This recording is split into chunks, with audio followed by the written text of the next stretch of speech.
এই ঝড়ো ঝড়ো মুখর বাদল দিনে উঠেছি লোকাল ট্রেনে, মধ্যমগ্রাম থেকে উঠেছি লোকাল ট্রেনে।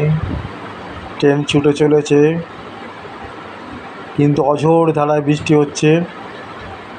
একেই তো রাস্তাঘাট জলে মগ্ন, খাল বিল সব ভরে আছে। লাইনের ধারে যে বাড়িগুলো টিনের চাল এবং টালি দিয়ে যুগ যুগ ধরে এখানে বসবাস করছেন, তাদের কষ্টের শেষ নেই।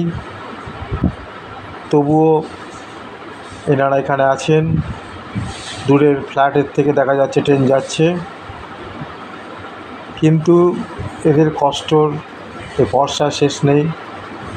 ঘরে জল, উঠোনে জল, সব জায়গায় জল আর জল, জলময় এদের জীবন।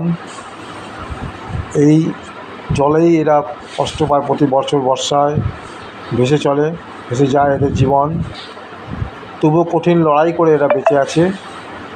বাঁচতে হবে, বাঁচতে তো হবেই, কারণ যতদিন দেহে আছে প্রাণ ততদিন তো এখানে বেঁচে থাকতেই হবে। এত কষ্ট সহ্য করে এরা আছেন। সেই রবীন্দ্রনাথের গানটিই মনে পড়ে, ঝড়ো ঝড়ো মুখর বাদল দিনে।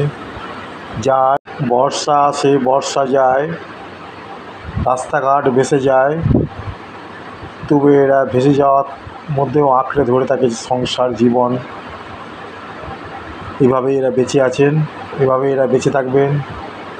ভগবানের কাছে প্রার্থনা করি এই কষ্টের মধ্যে যেন আনন্দে থাকেন, সুখে থাকেন, ভালো থাকেন, সুস্থ থাকেন। পৃথিবীর এক স্টেশনে এসেছি, আরেক স্টেশনে চলে যাব। স্টেশন শেষ হয়ে গেল, এবার আমাদের নামতে হবে। এই স্টেশনে শেষ হয়ে গেল, পরবর্তী স্টেশন আসছে, আমাদের নামতে হবে। আপনারা সবাই ভালো থাকবেন, সুস্থ থাকবেন।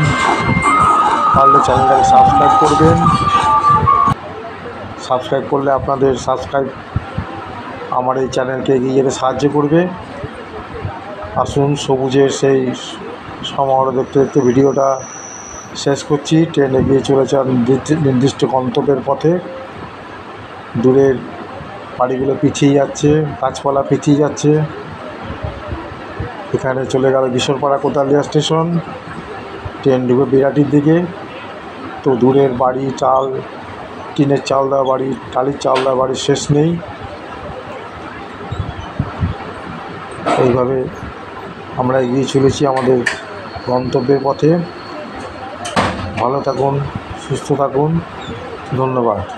ঝড়ো ঝড়ো মুখর বাদল দিনে, জানি নে কিছুতে কেন যে মন লাগে না। ঝড়ো ঝড়ো মুখর বাদল দিনে।